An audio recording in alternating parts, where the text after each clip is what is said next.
ম দিয়ে শুরু হয়, মাঝে তার নাম।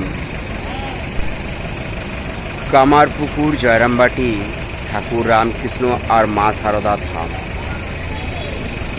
এই কামারপুকুরে চটিতে আমি সাত সকালে সঞ্জয় দেব ভোরে তারা চ্যানেলের ক্যামেরা নিয়ে একটি বিশেষ কাজে এসেছিলাম। আজকে আপনাদের একটা জিনিস, খুব বিরল একটা জিনিস, আশ্চর্যজনক জিনিস দেখাবো কামারপুকুর চটিতে, যার জন্যই ভিডিও করা।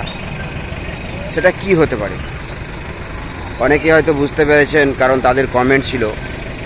আবার অনেকে বুঝতে পারছেন না, তাদের অজানা ভিডিও। চলুন দেখি। তারিখটা হলো 13ই জুন, বৃহস্পতিবার, 2024 সাল। সাত সকালে কামারপুকুর চটিতে বিশেষ কাজে এসেছিলাম। এখানে যেটা দেখলাম সেটা সত্যি খুব অবাক করা বিষয়। যদিও বিষয়টা সম্পর্কে একটু খোঁজ খবর পেয়েছিলাম। আপনারা দেখছেন, এটা আরামবাগের দিক থেকে গাড়ি এসে ঘাটাল রামজীবনপুর ক্ষীরপাইমুখী দাঁড়িয়ে আছে, অর্থাৎ এই দিকটা আরামবাগের দিক। এই দিক থেকে গাড়ি আসছে, দক্ষিণ মুখে দাঁড়াচ্ছে। বাম দিকে আপনারা দেখছেন একটি প্রতীক্ষালয়, তার সামনে একটি ফলের দোকান। যদিও দোকানটি অস্থায়ী, কিন্তু দোকানটি চালু আছে।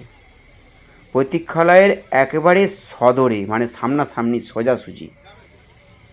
এটা গেল একটা দিক। এবারে দেখুন, প্রতীক্ষালয়ে অপেক্ষারত যাত্রীরা বসে আছে। পিছন দিকে কামারপুকুর সুইটস, অর্থাৎ একটি মিষ্টির দোকান, খোলা মঞ্চের মতো কিন্তু প্রতীক্ষালয়। পিছন দিকে কোনো ব্যারিকেড নেই, গার্ড নেই, ওয়াল নেই, ঠিক আছে, পুরো ফাঁকা। পিছন দিকে মিষ্টির দোকান। এবারে প্রশ্নটা হচ্ছে, আজকের ভিডিওটা এটা থেকেই শুরু হলো যে পিছনের দোকানটার ফ্রন্ট বলতে প্রতীক্ষালয়, আর প্রতীক্ষালয়ের ফ্রন্ট বলতে ফলের দোকান। তাহলে বিষয়টা কি দাঁড়ালো? সবার উপরে আমি, আমার উপরে তুমি। এহেন ভিডিও চিত্র দেখে আপনার হয়তো মনে হবে যে এতে আবার অসুবিধা কি আছে। দেখুন, সুবিধা অসুবিধার মধ্যে যেটা জড়িয়ে আছে সেটা হচ্ছে পিছনের দোকানটা নয়, সামনের দোকানটা।